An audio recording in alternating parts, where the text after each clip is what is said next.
So, welcome back to Kosi's Arsenal podcast. My name is Kosi. I'm a little excited and I'm a little nervous to do this, the combined 11. I think I last did a combined 11 when we were playing Chelsea. Was it Chelsea or Manchester United? But, no, I'm a little bit scared because I think I'm going to have 9 players, Manchester City, in my combined 11. And I don't want that to happen. And if I don't want it to happen, I might have to cheat, and I don't want to cheat. So smash the like button, guys. Get your subscriptions in, and tell me, what is your combined 11 between Arsenal and Manchester City? We have a game with them tomorrow on Sunday. It's not a big game for us because for me, I think our season is already over in the Premier League. It's a big game for Manchester City, very big game for Manchester City, because it gives them that momentum. They have gone so long without dropping points, not even drawing. So they need to win. And just to be fair to them, they have beaten Chelsea, they have beaten Liverpool, they have beaten Tottenham Hotspur in that run. So that means they deserve to be where they are. Arsenal deserve to be where they are because this season we've been doing a lot of crap, a lot of nonsense, and everybody understands why we are wherever we are. So for me, the big question is how many Arsenal players can get into a Manchester City team. That is going to show us why Arsenal is in 10th, 11th, and the battle is now continuing for the second consecutive season, not being in the in top 6 battle, not being in the top 4 battle. Why we are where we are. Why can't we compete with Manchester City? I think this video is going to focus on that, not basically trying to to demean us, no, and trying to people attack me because you're not an Arsenal fan. How can you put only 2 Arsenal players in a combined 11? No, I'm just going to try to show you why we are behind City by almost 20 points, yet we still have 12 or 13 games to play on the league. I'm going to show you why we are behind Manchester United by so many points, why we are behind Leicester City by so many points, yet the season is not yet that old. And I hope you guys do appreciate. Smash a like on the video, and you're going to be doing me a big favor by getting involved in the debate. Tell me, what is your combined 11 between these 2 teams? Because Mikel Arteta has been speaking so many things, and I'll get to that in a minute. I think I'll shoot a video about his press conference reaction. I'll also do the preview tomorrow in the morning and try to harness both the ideas of both managers, that is Pep and Arteta, to see what they think about the game. A game that I think should be a walkover for City, and Arsenal shouldn't fight to win it, because you fight to win this and you let Europa League go, then the season, as young as it is going to be gone. So in goal, I'm going to go with Ederson, the Manchester City goalkeeper. Now, I think this is a no-brainer. Anyone, even if you're an Arsenal fan, a Manchester City fan, even if you picked a kid from the street, and you'd ask them, would you compare Leno and Ederson? Yeah, they would. Of course, I don't think there is that big disparity in quality, but still Ederson is clear of Leno. I think Ederson is just so clear of Leno, especially this season. If you look at how secure Manchester City is, how sure they are when they have him in goal, and the couple of times he stood there between the opponent and Manchester City, and he has always picked Manchester City to save them. I think there is it's a no-brainer. Ederson comes in there. In the centre back, I'm going to go with 2 Manchester City players, and this is really really bad. I wouldn't want to do it, but I have no option. I'm going to go with Ruben Diaz. One of those signings that I think have had such a start to the Premier League. What a start. When he signed from, I think, Benfica to, I think it was a swap deal between him and Nicola Otamendi. Otamendi going to Benfica and Diaz coming to Manchester City. I thought it's going to be someone like Eliki Mangala. I thought he was going to be like that, but he's proved me so wrong. He is one hell of a defender. And I think many people are going to say if Liverpool had got Ruben Diaz, they would have been able to defend their title. But I also think City did very good business in the summer. They signed Nathan Ake at 40 million from Bournemouth. He's not playing football these days. He's actually, a bench player. So they brought in Ruben Diaz, and I think he's a typical Pep Guardiola player. One player that's going to get himself dirty, but when when it's time to get that ball clean, he's also going to do it. And I think he's been very, very positive this season. The other player I'm going to go with is not Aymeric Laporte, like many people would think. I'm going to go for John Stones. Look, Stones is amazing. Stones is just amazing. The way he has turned his career around. I said it, he was player of the month. Was it in January or December? Actually, he was nominee player of the month in January that Ike Gundogan did win. And I'll talk about Ike Gundogan in a minute because he fits into this team as well. So the first three players are Manchester City players. I would have gone with with Laporte because I think he's played more games than Stones, but I think Stones, for me, this season, if you look at what he's just doing, whenever he's given a chance, I think he's just proving many people wrong that were thinking, he's finished, including me. I thought he was finished. He's been linked with Arsenal, courtesy of the narrative that he's finished. But now things are so different. Things are so different with Stones, and I think he's had that Pep Guardiola blueprint. One of those players that you're gonna think, Pep has turned his career around. I think it's John Stones. In the right back, it's a no-brainer still. We have to go with Kyle Walker. It's a no-brainer. Again, you're going to think about how many right backs this season are better than Kyle Walker, and the answer is there are not so many of them. If you're just going to pick them offhand, how many of them? How many of them are better than Kyle Walker?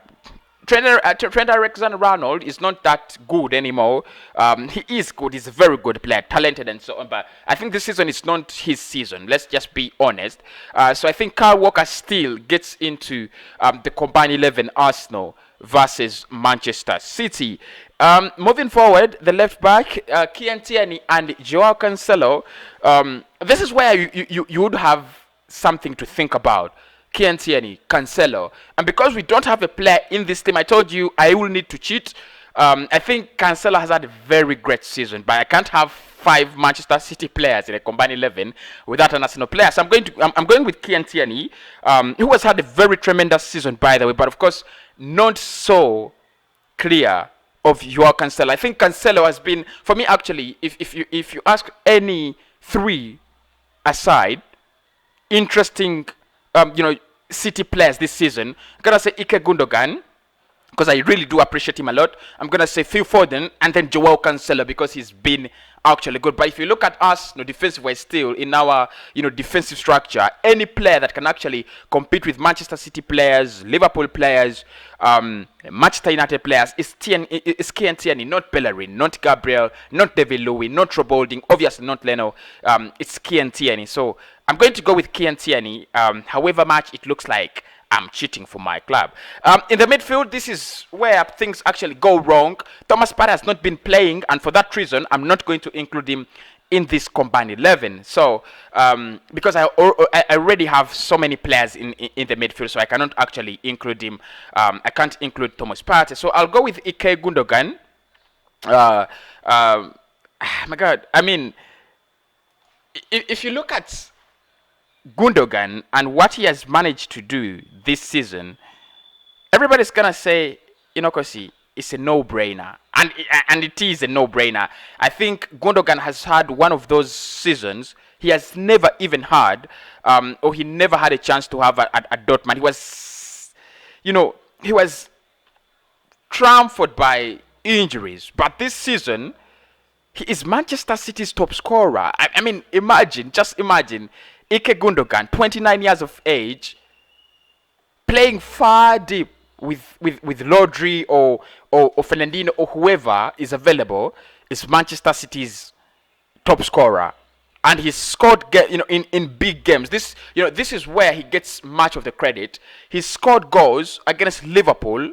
He scored a brace against Tottenham Hotspur. He scored goals in big games, and because you could say, he's a player that actually, gets lost, on high stages, but he's always taking the show on high stages, together with Phil Foden, and that's why I'm also going to include Phil Foden in this lineup, just because so that how good Foden has been this season.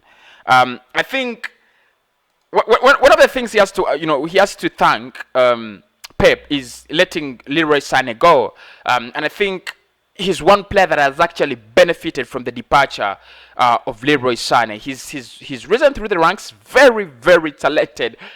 He ran the show against Liverpool. At least for that I remember, he ran the show, and Liverpool were absolutely broken by Phil Foden. But also Ike Gundogan, like I've said, that turn against Chelsea and that brilliant goal, the brace against Liverpool.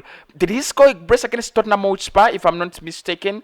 It could have been one goal. I don't remember so much, but now look, those are 3 consecutive big games that Ike Gundogan has been scoring in, and his performance looks to get better and better and better and better. So Phil Foden, Ike Gundogan, and I'll include I have a question.